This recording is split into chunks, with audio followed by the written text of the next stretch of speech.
thoughts precede actions. So people wouldn't have taken that action unless there was a preceding shift in thinking.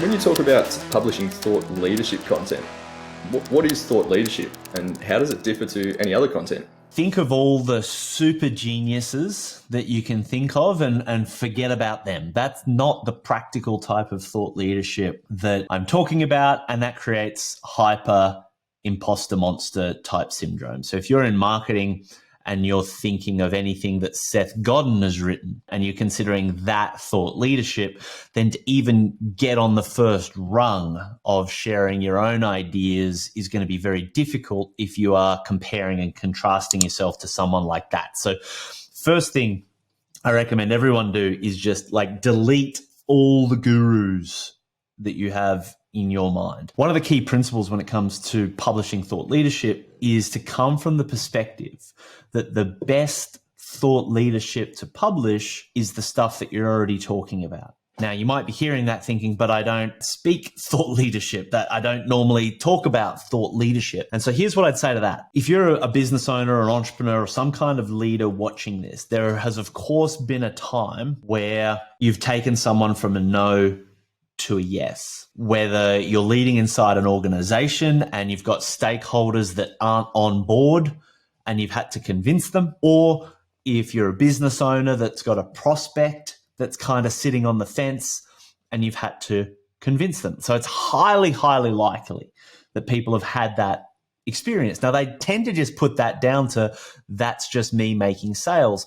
But if we slow things down and actually unpack what's happened, well, that person has shared ideas, thoughts, statistics, perspectives, whatever it is. They've more clearly articulated the problem. They've more clearly articulated the solution, whatever it is.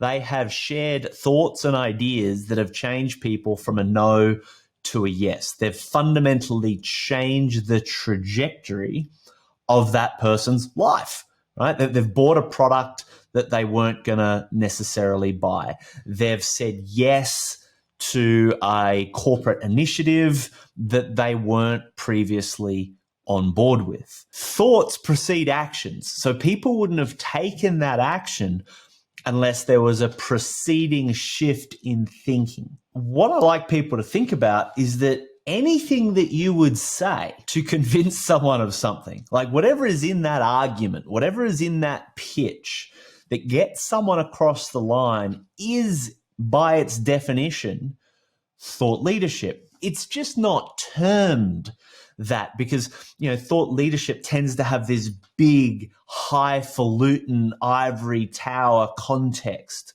where you've kind of got to be the super genius in your industry to be a thought leader. I'm like, no, if you have the ability to change someone's behavior, you've done that because you've changed the way they think, and therefore you're a thought leader. One of the things is that if you just look at generic content, like some kind of a list or tools and tips, it's not really changing the way people think about a problem. And so it's just adding noise to the market. Whereas content that is based on the type of ideas and principles that you would share in a sales conversation to have someone want to invest in your business or buy your product or service or get on board with this initiative, that's the thought leadership that you should be publishing, because then that is how you start to reduce the amount of time that you would otherwise have to be putting in to convince those people, not to mention the fact that when it's published, whether it's in stuff people can watch, read, listen, do, instead of it only being accessible to the people you're talking to, it's accessible to